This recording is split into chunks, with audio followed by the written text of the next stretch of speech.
Israel yesterday, the Israeli military occupied and destroyed the Israel University in Gaza. I mean, this is probably number 10 of all 10 universities that they have destroyed.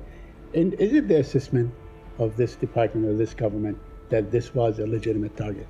So I can't speak to this individual action. I don't have independent information to verify that, but I can say that we continue to urge Israel to avoid damage to critical infrastructure. That would, of course, include universities, and to ensure the protection of humanitarian and medical sites. That has been something we have urged from the outset of this conflict. I will make the point that I always make, that it is very difficult, and again, I'm not talking about this particular site because I don't have information about this particular site, but it is always difficult when you see Hamas use those civilian sites to hide its fighters, to launch attacks on Israel, but it doesn't change the burden that Israel has to comply with international humanitarian law and avoid strikes, avoid military action against humanitarian infrastructure. But there seems to be no evidence that there were any fighters, in fact, any presence of any kind of military presence in the university itself. But that, we've seen, you keep saying that you want Israel not to destroy the infrastructure. Yet we have seen almost the total destruction of all infrastructure, including schools, hospitals, roads, cemeteries. They just, they excavated a cemetery, for instance, and took bodies, whatever.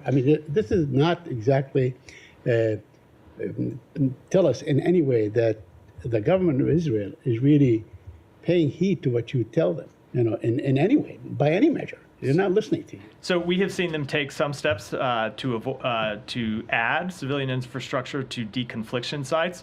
There are other things that we have urged them to do that we want them to do better on. It is an ongoing conversation between our two governments, and something that the Secretary spoke directly with the leadership of Israel in his trip last week.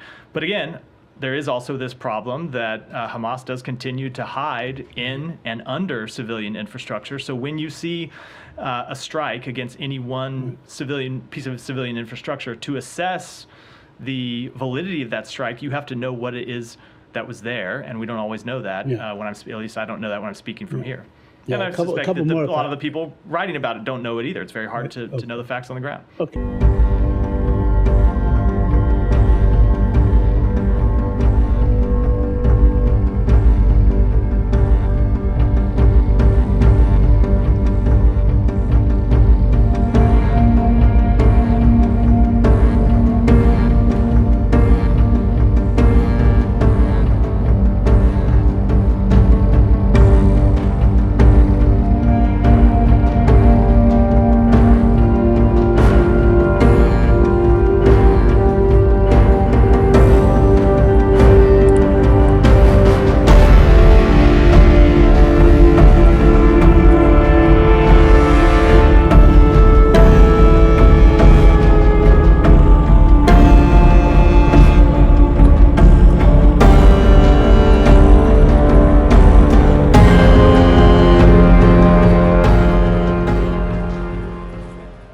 From breaking news, detailed analysis, in-depth interviews and explainers, follow the Times of India.